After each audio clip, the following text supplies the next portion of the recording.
আসসালামু আলাইকুম রহমতুল্লাহ বরকাতু। গত পরশু রাতে একটা বেশ ইন্টারেস্টিং ব্যাপার ঘটছে। আপনারা জানেন, জুলাইয়ের 14 তারিখ রাতে একটা সংবাদ সম্মেলন হয় এবং সেখানে শেখ হাসিনাকে একটা প্রশ্ন করা হয়, যেটা জবাবে সে ছাত্রছাত্রীদেরকে রাজাকারের নাতি বলে।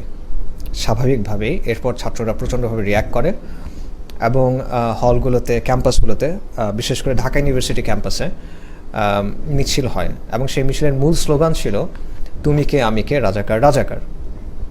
এই স্লোগান এবং মিছিলগুলোর ভিডিও ভাইরাল হয়ে যায় এবং রাতারাতি এটা একটা ন্যাশনাল ইস্যুতে পরিণত হয়। আর এরপর কি হয়েছে এটা আমরা মোটামুটি সবাই জানি। এই সিচুয়েশনটা ক্রমাগত এসকেলেট করতে থাকে। তো এই যে স্লোগানটা, এটা ছিল আসলে একটা টার্নিং পয়েন্ট এবং এটা ছিল এই আন্দোলনের সবচেয়ে জনপ্রিয় স্লোগান। এই আন্দোলনে আরও কিছু স্লোগান ছিল, যেমন একটা স্লোগান ছিল ভুয়া ভুয়া, এটা একটা স্লোগান ছিল। আরেকটা স্লোগান ছিল ছি ছি হাসিনা লজ্জায় বাঁচি না। But by far the most popular slogan was, তুমি কে আমি কে, রাজাকার রাজাকার। এখন গত পরশু অর্থাৎ 14 সেপ্টেম্বর ছিল এই ঘটনার 2 মাস পূর্তি। তো এই উপলক্ষে সম্ভবত সমন্বয়কদের অনেকে, সবাই না বাট সিগনিফিক্যান্ট কয়েকজন, তারা স্ট্যাটাস দেন এবং সেই স্ট্যাটাসে এই স্লোগানটা বদলা যায়। ইন্টারেস্টিংলি যেটা হয় যে তারা ওই দিনের স্লোগান হিসেবে বা ওই রাতের স্লোগান হিসেবে বা ওই রাতের আইকনিক স্লোগান হিসেবে এমন কিছু স্লোগান সামনে নিয়ে আসেন যেগুলো আসলে মানুষের কাছে খুব একটা পরিচিত না। এর মধ্যে একটা স্লোগান হলো, তুমি নও আমি নই, রাজাকার রাজাকার। আরেকটা লেখা হয়েছে, সেটা হলো শেখ হাসিনা স্বৈরাচার, আমরা নই রাজাকার। এবং যেটা সবচেয়ে বেশি আসছে সেটা হলো, কে রাজাকার কে রাজাকার, তুই রাজাকার তুই রাজাকার। তো এই স্লোগানগুলোর ব্যাপারে ছাত্রনেতারা মিথ্যা বলতেছেন, এটা আমি মনে করি না। ওই রাতে এই স্লোগানগুলো দেওয়া হয়েছে, এটা হতেই পারে, আমি ধরে নিচ্ছি এগুলো দেওয়া হয়েছে। বাট নিঃসন্দেহে ওই রাতের এবং এই আন্দোলনের মূল স্লোগান ছিল, তুমি কে আমি কে, রাজাকার রাজাকার। প্রশ্ন হলো, এই ঐতিহাসিক স্লোগানকে তারা এড়ায় গেলেন কেন? It's quite strange. তো এটার বিভিন্ন ব্যাখ্যা দেওয়া হচ্ছে। কেউ কেউ বলতেছেন যে এই স্লোগানগুলো তো আন্দোলনের সময় দেওয়া হয়েছে, তাই এগুলো সামনের সমস্যা কি, কোনো একটা স্লোগানকেই আঁকড়ায় ধরে রাখতে হবে, আমাদের কোনো কথা নাই। কেউ কেউ বলতেছেন যে যারা জাস্ট নিজেদের অভিজ্ঞতা শেয়ার করতেছেন, যে তারা নিজেরা কোন স্লোগান দিয়েছেন সেটা তারা শেয়ার করতেছেন। তো এই কথাগুলোর মধ্যে সমস্যা যেটা, সেটা হলো, সবই বুঝলাম, কিন্তু মূল স্লোগানটা এড়া যাওয়ার কারণটা কি, এটা একটা প্রশ্ন। দ্বিতীয় একটা প্রশ্ন হলো যে অপরিচিত যে স্লোগানগুলো, মানে তুলনামূলকভাবে অপরিচিত যে স্লোগানগুলো, এগুলোকে কেন মূল স্লোগান হিসেবে দেখানোর চেষ্টা করা হচ্ছে, এগুলোকে কেন আইকনিক স্লোগান হিসেবে দেখানোর চেষ্টা করা হচ্ছে, এটা হলো আরেকটা প্রশ্ন। তৃতীয় যে পয়েন্টটা, যেটা বেশ কনসার্নিং, সেটা হলো তুই রাজাকার, এটা একটা আওয়ামী স্লোগান এবং এটা একটা শাহবাগী স্লোগান। তাদের ভাষায় এটা একটা ফ্যাসিবাদী স্লোগান।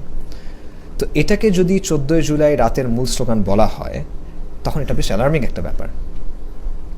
এখন একটা বিষয় হলো যে ওই সময়ে ছাত্র নেতাদের বা সমন্বয়কদের মধ্যে আমি রাজাকার বা তুমি কে আমি কে, রাজাকার রাজাকার, এই স্লোগান দিয়ে কিছু মিসগিভেন্স থাকতেই পারে। তারা কেউ মনে করতে পারেন যে এটা পলিটিক্যালি কারেক্ট না, তারা কেউ মনে করতে পারেন যে এটা হয়তো বা ট্যাকটিক্যালি সাউন্ড না, যে এর ফলে হয়তো বিতর্ক তৈরি হবে। And probably I would have agreed with them. But at the end of the day, the fact of the matter is যে ঘটনা তো ঘটে গেছে এবং এটাই ছিল ওই দিনের স্লোগান। আলটিমেটলি এই স্লোগানটাই ছাত্ররা গ্রহণ করছে, এই স্লোগানটাই জনতা গ্রহণ করছে এবং এটাই আন্দোলনের মূল স্লোগান হয়ে দাঁড়াইছে।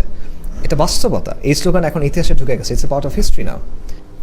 ব্যক্তিগতভাবে যদি বলি, I only started to pay attention after this slogan went viral. এই স্লোগান ভাইরাল হওয়ার পরে আমি আসলে এটা মনোযোগ দেওয়া শুরু করছি, কারণ এবং আমি মনে করি এটা আসলে আরও অনেকের জন্য, শুধু আমার জন্য না। কারণটা হলো 14 তারিখের আগ পর্যন্ত এটা ছিল বেসিক্যালি ছাত্রছাত্রীদের একটা আন্দোলন, মূলত পাবলিক ইউনিভার্সিটির ছাত্রছাত্রীদের একটা আন্দোলন, যেখানে তাদের স্বার্থের প্রশ্ন জড়িত। খারাপ কোনো স্বার্থ না, বাট মূলত তাদের স্বার্থের একটা প্রশ্ন জড়িত ছিল। সো 14 তারিখ পর্যন্ত বা 15 তারিখের আগ পর্যন্ত মানুষ এটাকে সিম্পলি একটা দাবি আদায়ের আন্দোলন হিসেবে দেখছে।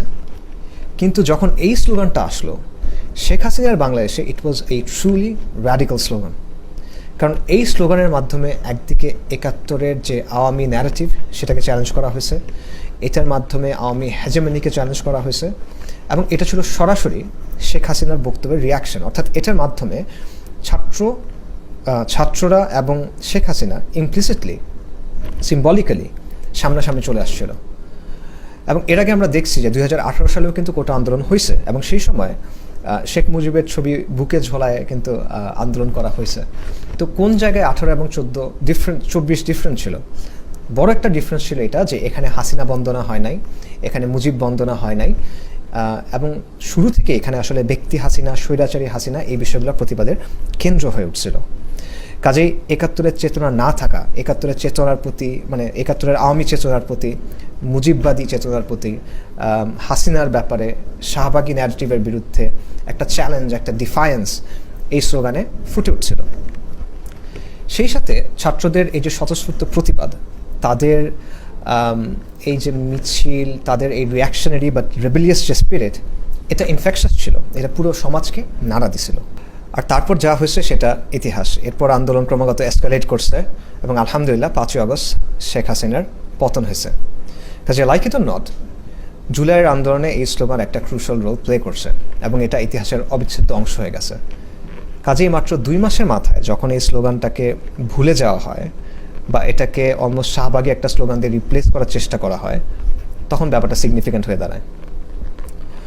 ওই রাতে অন্য অনেক স্লোগান ছিল বা সমন্বয়কদের অনেকে এই স্লোগানটা দেন নাই, তাদের এটার ব্যাপারে আপত্তি ছিল, এটা হতেই পারে, there is nothing wrong with that, এটা কমপ্লিটলি অলরাইট।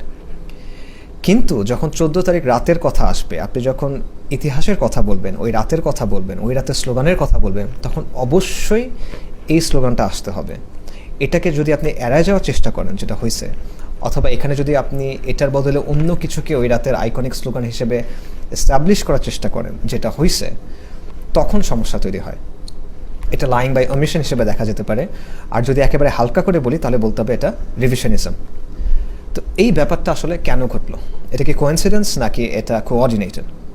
আমি মনে করি ডেফিনেটলি এটা কোঅর্ডিনেটেড, চিন্তাভাবনা করে, প্ল্যান করে, সমন্বয় করে কয়েকজন এই জিনিসটা করছেন, পোস্ট করছেন। তো এটা কেন? ডেফিনেটলি এখানে এটা একটা পলিটিক্যাল অ্যাক্ট হিসেবে করা হয়েছে এবং এটার মাধ্যমে এক ধরনের মেসেজ দেওয়ার চেষ্টা করা হয়েছে, আমার ধারণা। ভুল হতে পারে অবশ্যই, বাট এটা আমার ধারণা আর কি। অর্থাৎ স্লোগান বদলায় দেওয়ার এই ব্যাপারটার মধ্যে এক ধরনের রাজনীতি আছে। তো সেই রাজনীতিটা আসলে কি? একটা অবভিয়াস উত্তর হলো, এখানে জামাতের সাথে, বাংলাদেশ জামাত ইসলামের সাথে দূরত্ব দেখানোর একটা ব্যাপার থাকতে পারে। কারণ সমন্বয়কদের ব্যাপারে অনেকেই কিছু অভিযোগ করতেছে, অনেকে না, কিছু নির্দিষ্ট গোষ্ঠী কিছু অভিযোগ করতেছে যে তারা হলো ইসলামিস্ট বা তারা জামাতের লোক, শিবিরের লোক বা হিজবুত তাহরির এটসেট্রা এটসেট্রা। তো এগুলো ক্লিয়ারলি ভুল প্রপাগ্যান্ডা, এটা আমরা সবাই বুঝি। বাট ইন্ডিয়া, আওয়ামী ঘরানা, শাহবাগী ঘরানা, এই ধরনের লোকজন এই কথাগুলো বলতেছে। তো সমন্বয়কটা হয়তো বা চাচ্ছেন যে তারা জামাতের সাথে যুক্ত না, জামাতের চিন্তা তারা ধারণ করেন না, এটার সাথে তাদের একটা দূরত্ব আছে, এই জিনিসটা হয়তো বা তারা দেখাতে চাচ্ছেন। এবং এই স্লোগান সংক্রান্ত এই পুরো ব্যাপারটা হয়তো বা এটার সাথে, এটার একটা চেষ্টা, যেহেতু জামাতের সাথে ঐতিহাসিকভাবে রাজাকার শব্দটা যুক্ত ৭১-এর কনটেক্সটে, তাই তারা এখানে একটা দূরত্ব দেখাতে চাচ্ছেন। এটা একটা সম্ভাব্য ব্যাখ্যা হতে পারে। এই ব্যাপারে একজন সমন্বয়ক তার ফেসবুক পোস্টে কিছুটা লিখছেনও, এবং তার বেসিক্যালি তার বক্তব্য হলো যে তিনি এই স্লোগানকে ওন করেন না, তিনি এটাকে প্রবলেমেটিক মনে করেন, এবং তিনি মনে করেন যে হাসিনার পতনের পর এই স্লোগান থাকা উচিত না, এবং এর মাধ্যমে তিনি জামাতকে লেজিটিমেসি দিতে চান না। অর্থাৎ এখানে কনসার্নটা জামাতের লেজিটিমেসি একটা কনসার্ন হইতে পারে, এটা একটা দিক। আরেকটা কারণ হইতে পারে, সম্ভাব্য কারণ, সেটা হলো যে বাংলাদেশের যে সুশীল, প্রগতিশীল এলিট ক্লাসটা আছে, তারা এই স্লোগানটা আসলে ভালোভাবে নেয় নাই, তখনও নেয় নাই, এখনও নেয় নাই, এবং তাদের মধ্যে এই স্লোগানটা নিয়ে একটা অস্বস্তি আছে। কাজেই এই স্লোগানের সাথে দূরত্ব তৈরি করে আপনি হয়তো বা তাদেরকে দেখাইতে পারেন যে দেখো, আমরা কিন্তু আসলে ইসলামিস্ট না, আমরা জামাত না, হিজবুত তাহরির এটসেট্রা কিছুই না, এইসব স্লোগানের সাথেও আমরা নাই, আমরা বেসিক্যালি মিলাদ, মাজার, কাওয়ালি এই টাইপের ইসলাম নিয়ে আসি, আমাদের নিয়ে তোমাদের এত কনসার্ন হবার কিছু নেই, আমরা নিরীহ সুফিবাদী ইসলামের মানুষজন, এই টাইপের হয়তো বা একটা আশ্বস্ত করার ব্যাপার এখানে থাকতে পারে। ইন এডিশন, সুশীল সমাজের মতো ভারতকে আশ্বস্ত করার একটা রাজনীতিও হয়তো বা এখানে থাকতে পারে। I am not sure, it might be possible. আচ্ছা, তৃতীয় একটা দিক হলো, এই স্লোগানের রাজনীতির মাধ্যমে আন্দোলনের স্পিরিট এবং ইতিহাসকে নিয়ন্ত্রণ করার একটা চেষ্টা থাকতে পারে। তারা মনে করতে পারেন যে যেহেতু বৈষম্য বিরোধী ছাত্র আন্দোলনের নেতৃত্বে তারা ছিলেন, তাই আন্দোলনের স্পিরিট কী ছিল, আন্দোলনের স্লোগান কী ছিল, সেটা এখন তারা বদলে দিতে পারবেন রেট্রোস্পেক্টিভলি। অর্থাৎ ভবিষ্যৎকে নিয়ন্ত্রণ করার জন্য তারা অতীতকে নিয়ন্ত্রণ করতে পারবেন। আমি নিশ্চিত জানি না, এটা একটা সম্ভাবনা হতে পারে, নাও হতে পারে। কিন্তু যদি হয়ে থাকে তাহলে এই চেষ্টা আসলে সফল হয় নাই, বরং ব্যাপকভাবে ব্যাকফায়ার করছে। ঢাকা ইউনিভার্সিটি সহ বিভিন্ন জায়গায় এই স্লোগানের বিরুদ্ধে মিছিল হয়েছে, এবং অনেক ক্ষেত্রে এই মিছিলের নেতৃত্ব যারা দিছে তারা নিজেরা এই আন্দোলনের সহ সমন্বয়ক বা এই টাইপের লোক হিসেবে ছিলেন। তো এগুলো থেকে যেটা স্পষ্ট হয় সেটা হলো 1972 সালে শেখ মুজিব আর আওয়ামী লীগ কী করছিল, তারা 71-এর পুরো প্রজেক্টটাকে বা পুরো 71টাকে একটা মুজিববাদী বয়ানের মধ্যে নিয়ে ফেলছিল। সেটা তারা বেসিক্যালি তারা 71কে হাইজ্যাক করছিল। তো এই এপিসোডটা প্রুভ করে যে 24-এর ক্ষেত্রে এটা আসলে করা যাবে না এবং এটা করতে দেয়া হবে না, বরং যারাই এটা করতে যাবে তাদের অবস্থান নড়বড় হয়ে যাবে। জুলাই আন্দোলন ছিল একটা ম্যাস আপরাইজিং। 16-17 জুলাইয়ের পর এটা ঢাকা ইউনিভার্সিটি বা পাবলিক ইউনিভার্সিটির কোনো আন্দোলন আর ছিল না। 18-19 তারিখে যদি প্রাইভেট ইউনিভার্সিটির স্টুডেন্টরা রাস্তায় না নামে, স্কুল কলেজের ছাত্ররা রাস্তায় না নামে, তাহলে কিন্তু আন্দোলন শেষ হয়ে যায়। কারফিউয়ের সময় প্রান্তিক এবং ভাসমান যে জনগোষ্ঠী তারা যদি রাজপথ দখল করে না রাখে, তাহলে কিন্তু আন্দোলন থেমে যায়। যাত্রাবাড়ি, শনির আখড়া, উত্তরা, বসিলার যে রেজিস্ট্যান্স, এটা ছাড়া কিন্তু আন্দোলন সফল হয় না। এবং বিভিন্ন রাজনৈতিক দলের লোকজন, মাদ্রাসার স্টুডেন্টরা এবং সব ঘরানার মানুষের সাপোর্ট এবং অংশগ্রহণ ছাড়া এই আন্দোলন কিন্তু কোনোভাবেই আসলে সফল হইতে পারতো না। যে 17, 18, 19 জুলাই এরপর থেকে আন্দোলনের আসলে কোনো সেন্ট্রাল কমান্ড ওইভাবে ছিল বলে আমার কাছে মনে হয় না। একটা জায়গা থেকে বিবৃতি আসছে, কর্মসূচির ঘোষণা হয়েছে, এগুলো অবশ্যই সত্য এবং এটা আমরা অবশ্যই স্বীকার করি, এই ক্রেডিটকে কেউ অস্বীকার করতেছে না। কিন্তু আসলে এমন কোনো একক নেতৃত্ব ছিল না যারা জনগণকে সংগঠিত করছে, যারা জনগণকে উদ্বুদ্ধ করে রাজপথে নিয়ে গেছে এবং রাজপথে আন্দোলন সংগ্রামের নেতৃত্ব দিছে। কোনো ভ্যানগার্ড পার্টির নেতৃত্বে কিন্তু এই আন্দোলন হয় নাই। ইনফ্যাক্ট যারা রাস্তায় মোবিলাইজড হয়েছে তারা কিন্তু সমন্বয়কদের নিজস্ব জনশক্তি না, বিশেষ করে 17, 18, 19 এরপর থেকে। এবং আমরা জানি যে পুরো 1 মাসের যে আন্দোলন, এটাতে কিন্তু ঢাকা ইউনিভার্সিটিতে একজনও প্রাণ হারান নাই, যেখানে যাত্রাবাড়িতে একদিনেই আপনি দেখবেন যে কয়েক ডজনের বেশি মানুষ জান কোরবানি করতে হয়েছে। তো এটা জনমানুষের আন্দোলন ছিল। কাজেই যখন এই আন্দোলনটাকে ইতিহাসকে বদলায় দিয়ে বা ইতিহাসকে রিভিশন করে ক্রেডিটটা কোনো একটা দিকে নেওয়ার আপনি চেষ্টা করতেছেন, তখন মানুষ নেগেটিভলি রিয়্যাক্ট করতেছে এবং করবে, স্বাভাবিক। এ কারণেই মানুষ মাস্টারমাইন্ড বলেন বা স্লোগান বদলের ব্যাপার বলেন, এইগুলো আসলে ভালোভাবে নিচ্ছে না এবং সামনেও নিবে না। বরং এই কাজগুলোর ফলে যেটা হবে যে ছাত্ররা বা ছাত্র নেতারা জনবিচ্ছিন্ন হয়ে পড়ার একটা আশঙ্কা থাকবে। এই স্লোগান দিয়ে পুরো ব্যাপারটা আমি মনে করি যে এটা একটা ম্যাসিভ ব্লান্ডার ছিল এবং এটা ছিল একটা কমপ্লিট মিসরিডিং অফ দ্য সিচুয়েশন। মানুষের পালস বুঝতে এখানে একেবারেই ব্যর্থতা দেখা গেছে এবং এটা যদি, এই বুদ্ধিটা যদি বাইরের থেকে কেউ দিয়ে থাকে, সে আসলে ওনাদের ক্ষতি করছে। আর যদি এটা তাদের নিজেদের ডিসিশন হয়ে থাকে, তাহলে আমি সিনসিয়ারলি মনে করি যে ওনাদের যে থিঙ্কিং এবং তাদের যে ডিসিশন মেকিং প্রসেস, এটা নিয়ে আরও সতর্ক হওয়া দরকার বা এখানে হয়তো আরেকটু রিভিউ দরকার আছে। একটা কথা আমি আগে বলছি, আবারও বলি, সেটা হলো জুলাই আন্দোলনের মূল শক্তি ছিল মানুষ।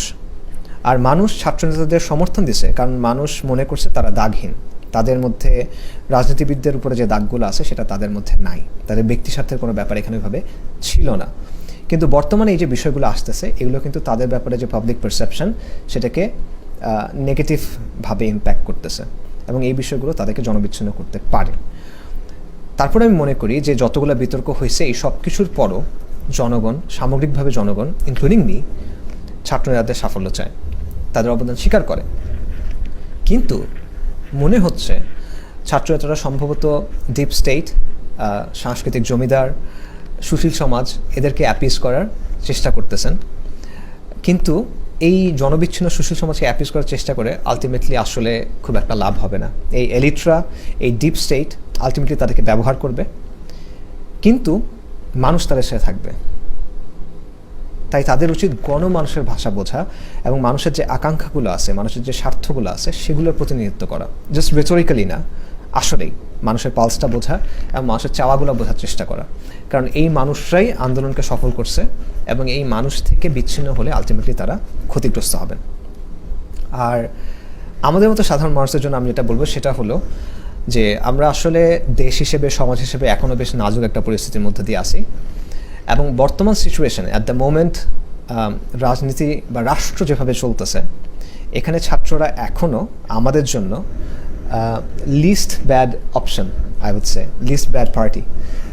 তো তাদেরকে আউট অফ হ্যান্ড খারিজ করে দেওয়া এটা আসলে ঠিক হবে না।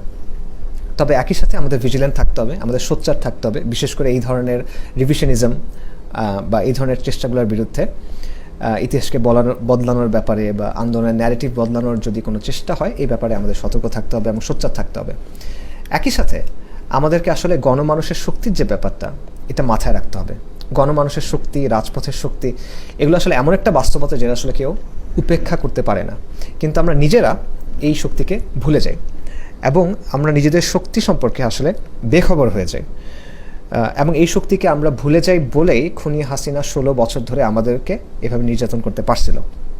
তাই গণমানুষ এবং রাজপথের এই শক্তির কথা আমরা যেন মনে রাখি এবং আমরা যেন এটা মাথায় রাখি যে আলটিমেটলি ইনসাফ বলেন, অধিকার বলেন, এগুলো আসলে কেউ প্লেটে সাজায় দেয় না, এগুলো আদায় করে নিতে হয়। শুকরিয়া।